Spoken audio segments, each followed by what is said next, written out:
Before the first scrolls were inked, before the Bible took shape, before kings ruled Israel, there was a goddess whose name was spoken with reverence by mothers and farmers, priests and potters. She was not a myth on the margins. She was central. She was honored. She was Asherah. Her name likely means "she who walks in the sea," a title that captures something ancient and vast. In the Near Eastern imagination, the sea was not just water. It was mystery, chaos, and the source of all life. To walk there was to belong to the deep, to stride through the wild with confidence. Asherah was not tamed. She was not secondary. She was power embodied. Long before Israel emerged as a distinct people, Asherah was already well known. In the coastal city of Ugarit, on the northern edge of ancient Canaan, scribes pressed her stories into clay tablets, using a script that had not yet been deciphered until modern times. There she was called Athirat, a goddess who lived beside the sea and bore 70 divine children. She was the consort of El, the head of the Canaanite pantheon, and the mother of Baal, the storm god who brought rain and life to the land. Athirat was no shadow of El. She was a queen in her own right. She interceded in divine affairs. She made decisions. She protected her children. She represented the generative power of nature, the wisdom of the sea, and the steady hand of maternal care. In her presence, the cosmos found order. Over time, her name changed. Athirat became Asherah in the languages of the southern Levant. Her character shifted too, shaped by the beliefs of different peoples and the politics of changing empires. But her essence remained. She was a goddess of creation, fertility, and life. She was also a goddess of presence, one who was close to the everyday lives of those who worshipped her, and worship her they did. Asherah was not confined to temples. She was venerated in homes, in gardens, and under sacred trees. Women brought offerings. Families carved her image into clay. Small figurines with rounded hips and uplifted breasts were set on household altars as symbols of protection, fertility, and divine closeness. These were not abstract representations. They were tangible connections to a goddess who was part of the rhythm of life. In many ways, Asherah was the embodiment of what had always been. She was not a sudden invention, but a reflection of an older human awareness. Life came from the earth. Nourishment came from the womb. Order came from balance. And in Asherah, people saw the divine form of these truths. Yet for all her prominence in early belief, her story would not remain whole.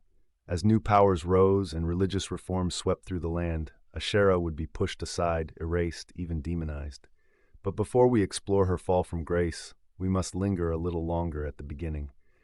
To understand what was lost, we must first understand what once was. Asherah walked the sea. She bore the gods. She stood beside El and brought balance to heaven and earth. She was not a symbol of rebellion. She was not a threat. She was creation itself, clothed in feminine form. And long before her silence, her voice shaped the world. In the mythology of the ancient Canaanites, power was not held by a single god alone. It was shared. It flowed through a divine family, a pantheon of gods and goddesses who ruled over the forces of nature, the realms of heaven, and the mysteries of life. At the center of this celestial family stood two figures: El, the wise and ancient father, and Athirat, the queen. Together, they governed the divine realm. Together, they gave birth to the world. El was the head of the pantheon. His name simply meant God, and he was described as a king seated on a throne, white-bearded and full of authority. But El did not rule alone.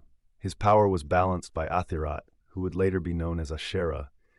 She was not merely his wife. She was his counterpart, his creative equal, and the mother of his children. In Ugaritic texts, Athirat is called the mother of the 70 gods. These divine children included Baal, the storm god, and Anat, the fierce warrior goddess. Each of them had their own roles and domains, but all of them traced their origins to her. Athirat's role as mother was not symbolic. She was seen as the literal life-bringer of the heavens. Unlike many later goddesses who were cast as temptresses or background figures, Athirat held a respected and authoritative position. She appears in council scenes, offering guidance and engaging in the decisions of the gods. She had her own palace by the sea, and she acted independently of El when needed. She was both nurturing and strong, wise and enduring. This divine partnership between El and Athirat mirrored something profound. In the ancient world, the forces of nature were often viewed through a lens of balance. The sun needed the earth, the rain needed the seed. Creation happened through partnership, not through singular domination. And so it made perfect sense that the heavens would be ruled by a king and queen, not by one voice alone. The myths of Ugaritic preserve this vision in fragments. Athirat helps negotiate the construction of palaces for the younger gods. She intervenes when conflicts arise. She is described in terms that speak of dignity, compassion, and power. Although much of what we know comes from broken tablets, what remains is enough to reveal her importance. In some stories, she is called Lady Athirat of the Sea. This title reflects her ancient connection to water, the symbol of life and mystery. The sea was dangerous and deep, but it also nourished and sustained. To be mistress of the sea was to command the threshold between chaos and creation. It was to walk beside danger and call forth life.